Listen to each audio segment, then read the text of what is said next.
እግዚአብሔር የራሱ ልጆች አድርጎ እኛን በክርስቶስ የመረጠን ዋነኛው ምክንያት የጸጋው ክብር ባለጠግነት ይመስገን ዘንድ ነው። ክብር ለኢየሱስ ይሁን። የእግዚአብሔር ጸጋ በአእምሯችን፣ በመንፈሳችን፣ በሀሳባችን የፈሰሰበት ትልቁ ምክንያት የጸጋው ባለጠግነት። እግዚአብሔር አምላክ እኛን ልጆቹ ሲያደርገን የራሱ ጸጋ ይመስገን ዘንድ ነው ይላል ኤፌሶን ምዕራፍ 1 ከቁጥር 6 ላይ። ከዛ በኋላ ቁጥር 7 ላይ እንደዚህ ይላል፣ በውድ ልጁም እንደ ጸጋው ባለጠግነት መጠን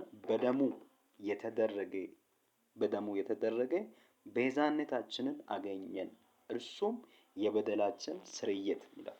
በደሙ የተደረገ ቤዛነታችን አገኘን፣ የኃጢአትን ይቅርታ አገኘን።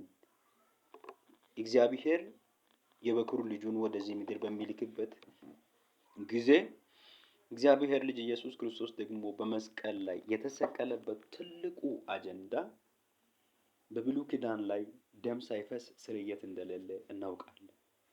እግዚአብሔር በባህሪው ጻድቅ አምላክ ነው። ኃጢአትን ሳይቀጣ የማያልፍ አምላክ ነው። ስለዚህ ይህን ኃጢአት አቅም ያላቸው እንደ አቅማቸው፣ እንደገና ደግሞ አቅም የሌላቸው እርግብን፣ ዋኖስን እንደዚህ አይነት ነገሮችን አምጥቶ በቤተ መቅደስ የኃጢአታቸውን ስርየትን ለማግኘት ያቀርባሉ። እነዚህ ስርዓቶች በብሉይ ኪዳን የተደረጉ ስርዓቶች ኃጢአትን አያስወግዱም። ነገር ግን ለጊዜው የኃጢአተኛውን በደል ይሸፍናሉ። ነገር ግን ኢየሱስ ክርስቶስ ኃጢአትን የማያውቅ የእግዚአብሔር ልጅ ስለሆነ፣ ኃጢአትን የማያውቅ የእግዚአብሔር ወልደ መለኮት ስለሆነ፣ እግዚአብሔር ፍጹም ሰው ነው። ነገር ግን በባህሪው ኃጢአትን የማያውቅ አምላክ ስለሆነ ትልቅ ስራ ለኛ ሰርቷል። በደሙ በኩል እኛም ደግሞ በተከፈተልን መንገድ ወደ ቅድስተ ቅዱሳን ሰተት ብለን እንድንገባ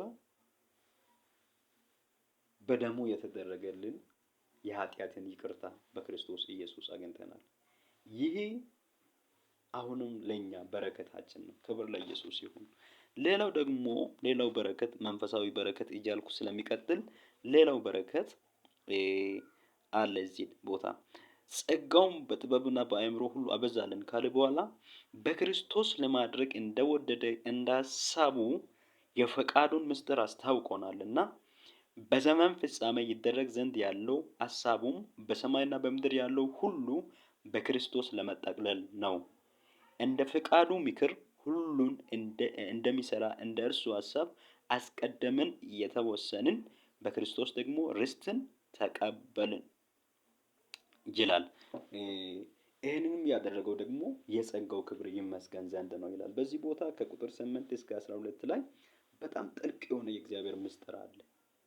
እግዚአብሔር ዓለምን ለመጠቅለል የፈቃዱን ምስጢር በልጁ ላይ የሚፈጽምበትን አሕዛብና አይሁድ በአንድ አካል የሚሆኑበትን ትልቁን ስርዓት፣ ክብር ለኢየሱስ ይሁን፣ የፈቃዱን ምስጢር ለኛ ገልጦናል። እኛ ሩቅ ነበርን፣ የእግዚአብሔር ጠላቶች ነበርን፣ ከእስራኤል መንግስት ርቀን ነበር፣ ለእግዚአብሔር ተስፋም ደግሞ እንግዶች ነበርን፣ ለማይረባ ለዚህ ዓለም ክፉ ተገዢዎች ነበርን። ነገር ግን እግዚአብሔር ዓለምን የመጠቅለልን ምስጢር በክርስቶስ ኢየሱስ አንድ አዲስ ሰውን የመፍጠርን ምስጢር ለኛ ያስታወቀን በክርስቶስ ነው። ክብር ለኢየሱስ ይሁን። በክርስቶስ የፈቃዱን ምስጢር አውቀናል። የእርሱን ሐሳብ ተረድተናል። እግዚአብሔር በልጁ በኩል እኛን ከአይሁዶች ጋር በአንድነት በአንድ መንፈስ የእግዚአብሔር ወራሽ የመሆናችንን ጉዳይ ለኛ ገልጦናል ማለት ነው። ክብር ለኢየሱስ ይሁን። የፈቃዱን ምስጢር እግዚአብሔር ለኛ አስታወቀን በክርስቶስ በኩል። ይህም መንፈሳዊ በረከት ነው። ቪዲዮ ይቀጥላል።